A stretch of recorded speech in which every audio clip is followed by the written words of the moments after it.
আমার শ্বশুরবাড়ির লোকজন আমার স্ত্রীকে জোর করে আমার কাছ থেকে আলাদা রাখে, অথচ আমার স্ত্রী আমার সাথেই থাকতে চায়।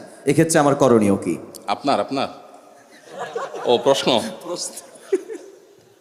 ঠিক আছে ভাই, অনেক কমবখ্ত বাপ মা আছে, হতভাগা বাপ মা আছে, কপাল পোড়া। মেয়ে স্বামীর সংসার করতে চায় কিন্তু বাপ মা বাধা দেয়, আছে না নাই? মেয়েটা ভালো কিন্তু বাপ মা ফুসলায়, আরে আমার ভাতের অভাব পড়ছে না কিন্তু চলে আস। এর মতো কপাল পোড়া বাপ মা আর হতে পারে না। ভাইরা আমার, বেশিরভাগ সংসারে স্বামী স্ত্রীর মধ্যে অশান্তি সৃষ্টি করে তৃতীয় পক্ষ। কারা করে? তৃতীয় পক্ষ।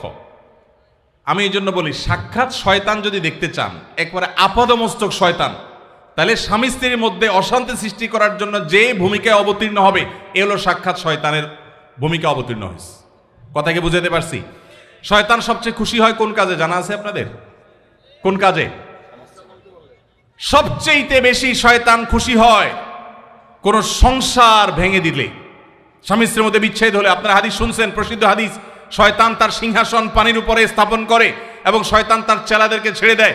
চেলারা সারাদিন আকাম কুকাম করে সারাদিন অপকর্মের পরে ফিরে এসে তাদের দলনেতাকে বলে, আমি একজনকে খুন করিয়েছি একজনকে দিয়ে, আরেকজনকে দিয়ে একটা মিথ্যা বলিয়েছি, আরেকজনকে দিয়ে মাদকাসক্ত করিয়েছি, আরেকজনকে দিয়ে অমুক জেনা করিয়েছি।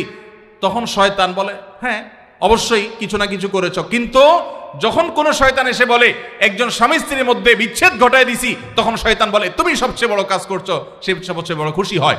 যে সমস্ত পুরুষেরা মহিলাদেরকে অথবা পুরুষদেরকে উস্কায়, দেখবেন যে অনেক মহিলাকে যায় অনেকে বলে, ভাবি আপনার মতো মানুষের সাথে ভাই রাগ করে কেমনে?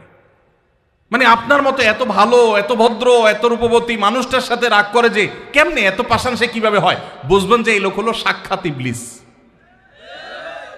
আবার একই কথা ওই পুরুষ লোকটাকে যদি বলে যে ভাই আপনি তো রাজপুত্র, মাশাআল্লাহ, আপনার কপালে রাজরানী আসলেও কম হবে ভাই, তাহলে তার উস্কায় দিচ্ছে। তার মানে সে মনে মনে চিন্তা করবে, তাহলে আমার বউ এটা আমার জন্য আসলে মানায় না, আমি তাহলে এত বেশি যোগ্য পুরুষ। তাহলে তার স্বামীর সাথে, তার স্ত্রীর সাথে তার দূরত্ব বাড়বে কি বাড়বে না? তাহলে এই যে পাম্পট্টিটা দিল, এই পাম্পট্টি দেওয়া লোকটা হলো সাক্ষাৎ ইবলিসের ভূমিকা অবতীর্ণ হয়েছে। অতএব খবরদার, স্বামী স্ত্রীর মধ্যকার অশান্তি সৃষ্টি করার জন্য কেউ তৃতীয় পক্ষের ভূমিকা রাখবেন না। এমন কি সেটা যদি বাপমাও যদি হয়, সে বাপমা আল্লাহর কাঠগড়ার আসামি হবেন। বহু ছেলেদের বাপ আছেন, ছেলেদের মা আছেন, শ্বশুর শাশুড়ি আছেন, বৌমার ব্যাপারে ছেলের কান ভারী করে দেয়, আছে না নেই? ছেলেটা থাকে বিদেশ, তার কানটা ঝালাফালা করে দেয়। এরা সবাই কিয়ামতের ময়দানে আল্লাহর কাছে আসামি হবে। খবরদার, এরকম কোনো ষড়যন্ত্র করা যাবে না। চেষ্টা করতে হবে স্বামী স্ত্রীর মধ্যে মনোমালিন্য হলে সেটাকে আরো দূর করে দিতে হবে, সেটা আরো দূর করে দিতে হবে। আল্লাহ আমাদেরকে তৌফিক দান করুন। মসজিদের ইমাম সাহেবরা যারা আছেন, ফ্যামিলি কাউন্সিলিং করবেন। এলাকাতে কোথায় স্বামী স্ত্রীর সাথে মনোমালিন্য চলছে, তাদের মধ্যে সালিসি করবেন, তৃতীয় পক্ষ হয়ে মিলাবার চেষ্টা করবেন, ভাঙার চেষ্টা করবেন না। আল্লাহ আমাদেরকে তৌফিক দান করুন। যে মা বাপ তার মেয়েকে ফুসলাচ্ছে স্বামী সংসার না করার জন্য, যৌক্তিক শরঈ কোনো কারণ ছাড়া যদি এটা করেন, তারা কবিরা গুনাহে লিপ্ত হোক। তারা মা বাপ সন্তানকে তারা আল্লাহর নির্দেশ থেকে বাহিরে তারা নিতে চাচ্ছে। ফ্যামিলি ব্যবস্থাপনা এবং দাম্পত্য জীবনের সুখ শান্তি ইসলামে খুবই গুরুত্বপূর্ণ বিষয়। আল্লাহ তাআলা আমাদেরকে বুঝার তৌফিক দান করুন।